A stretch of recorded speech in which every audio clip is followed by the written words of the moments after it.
Bakıda arvadını Lökbətandakı gölün ətrafına aparıb orada amansızlıqla qətlə yetirən Rəşad Tağıyevin cinayətinin bəzi detalları məlum olub. İstintaqla müəyyən edilib ki, öldürülən qadının mobil telefonuna baxış zamanı ona məxsus nömrə ilə Maqsud İsmailova məxsus nömrə arasında cinsi etirazlarını təmin etmə məqsədi ilə yazılmış mesajlar, həmçinin TikTok şəbəkəsində qadının müxtəlif profillərlə tanışlıq mövzusunda yazışmaları aşkar edilib. Rəşad Tağıyev məhkəmədə ona elan edilmiş ittihamla özünü qismən təqsirli bilib. O bildirib ki, 2016-cı ildə Cəbrayıl rayon sakini Sevinç Hüseynova ilə ailə həyatı qurub. Nikahdan 2 övladları dünyaya gəlib. Müxtəlif yerlərdə günəmuz fəhlə kimi çalışırdım. Çox vaxt Sevincin evdə olmadığını və uşaqlarının tək qaldığını görürdüm. Harda olduğunu soruşanda arvadı müxtəlif bəhanə gətirərək ya mağazaya ya da həkimə getdiyini söylüyürdü. Təxminən 3 il əvvəl telefonuna zəng gələndə Sevinç onu tanımadığını dedi. Özüm telefonu götürüb cavab verəndə tanımadığım şəxs arvadımı soruşdu. Həmin şəxsin mübahisə edib bir-birimizi söydük. Sevinç zəng edən adamı tanımadığını və mənim yalan danışdığımı bildirdi. Bundan sonra bu barədə Sevincin anası Sehrana danışdım və yoldaşıma telefon işlətməyə qadağa qoyub telefonunu satdım. Amma bir müddət keçdikdən sonra oğlum mənə anasının telefon işlətdiyini və onu balışın içində gizlətdiyini dedi. Həqiqətən oradan telefon tapdım.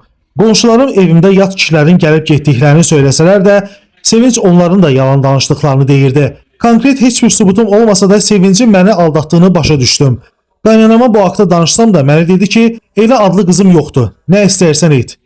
Rəşad Tağıyevin sözlərinə görə Sevinç qonşuluqda yaşayan Terman adlı şəxsin arvadı Rəqiyə ilə rəfiqəlik edib.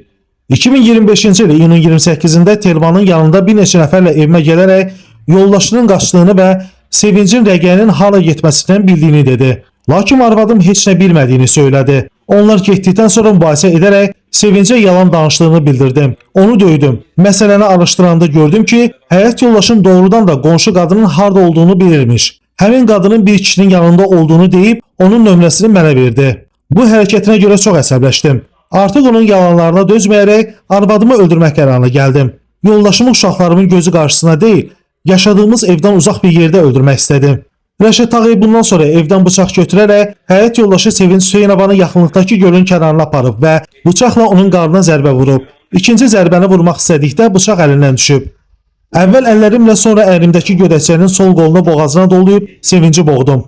Əllərindən tutaraq öldürdüyüm yerdən 4-5 metr kənara sürüyüb yolun kənarına uzandırdım. Üzərinə dam örtüyünü qırıqları və mişar daşları ilə örtdüm. Bıçağı cəsədin yanına attım. Evə qayıdandan sonra 102 xidmətinə zəng edərək əməkdaşa arvadımı öldürdüyümü dedim.